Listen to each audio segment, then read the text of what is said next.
the driver of Yes. the vehicle, Oh my right, that gosh. you went to see, right? Because you kind of just told that story, right? So this totally Yeah. brings it back full circle.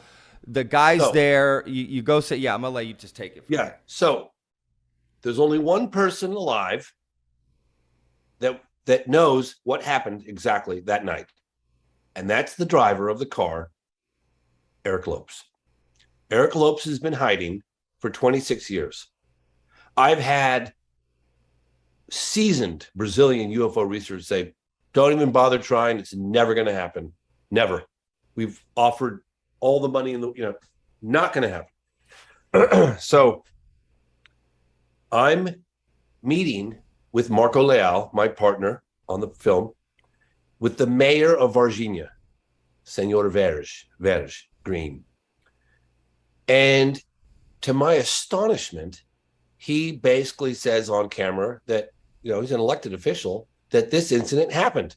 He knew the witnesses, a lot of the witnesses, he'd heard all the stories. He offers his assistance. This is a sitting mayor, not retired. Okay. So I said, let's take him up on that. We want to find the driver, Eric Lopes. So they found him for us. Wow. The mayor did. Yeah. Wow. Wow. They had his address.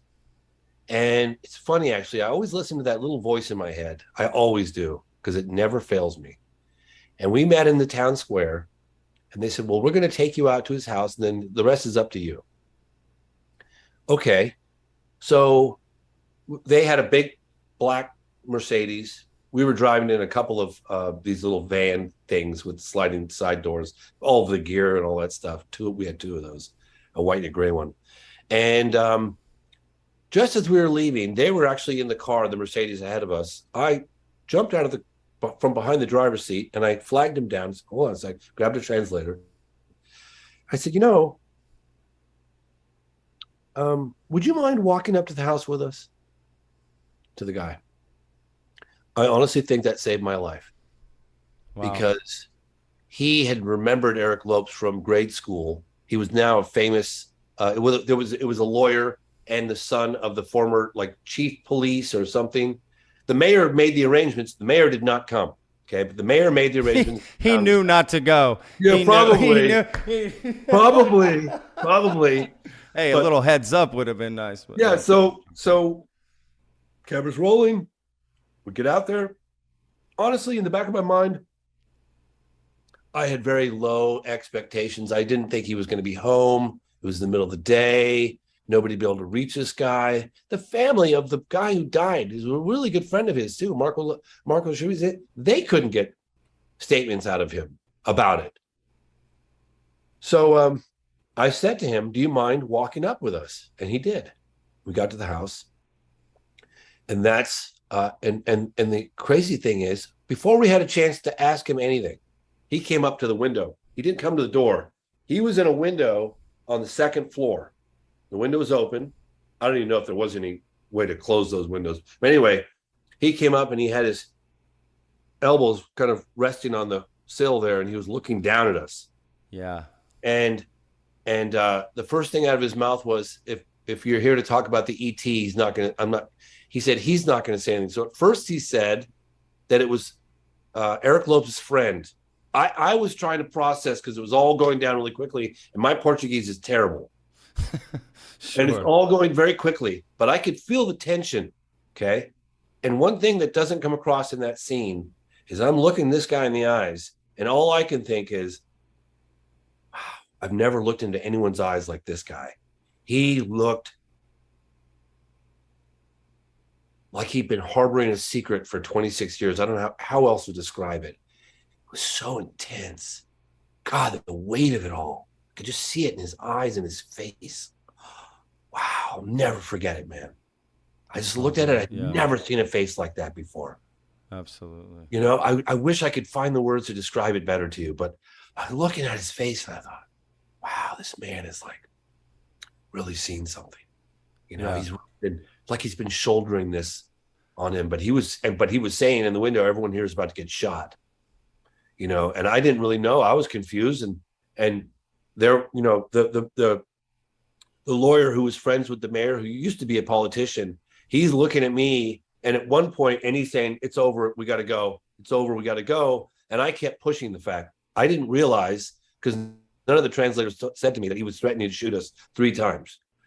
Bullets are going to start flying is what he was saying. He kept saying, like in the translation in the thing, you can see that, but you can't, you don't know that in the moment. Yeah, exactly. I didn't know that he was saying that. Nobody told me.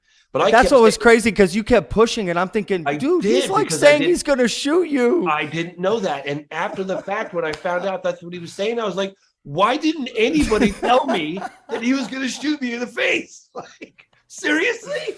I was thinking, this guy's got cojones. That's all I was thinking. James, you got it, dude. Look, I felt the intensity. Believe me, I felt that, but I had no idea he was saying we're about to get bullets are going to start flying. Like, yeah. And but towards the end, and this doesn't really pick up on camera. The lawyer guy in the suit, he looked at me, and he went like the look. Okay, he didn't speak English. But he looked at me like, we're getting the F out of here right now. And that's when I realized it's over. Like, there's something really serious. Like, the way he looked at me was, if you care about your life, we're leaving now. Like that. If you want to finish this documentary, we leave now. Yeah, right? It was very intense. And then I'm like getting things translated. And we had the audio technician put headphones on, and he's listening very carefully, because the audio technician, this guy Guy in the field, he had his boom pole up. But he had his head kind of behind the edge of the building a little bit, because he could hear you're about to get shot, right? So he's sitting there listening to it. So he's kind of hiding behind the thing a little bit. The cameraman, David West, is trying to like zoom in on the face, but David is so paralyzed with fear, because Dave knew something's going on. And so Dave, he's never dropped the ball before, but he was like, he needed to zoom in better. But because the guy was looking at Dave going like this the whole time, the cameraman like this. Yep. And so Dave was going, Jesus, this is really intense. And meanwhile, I'm trying to find out what's going on. I'm like, there were so many things going on in that scene, right? And I'm trying to figure out, is this Eric Lopes or not? Will someone please let me know? And I want to ask him just one question. No, he won't ask. I said, no, please let me ask. I kept saying that. It was crazy. And then, of course, when we got back to the studio, we're doing the translations. That's when in fact, I called Fernanda, our field, translator, and she was also a production assistant. And I was a little angry with her.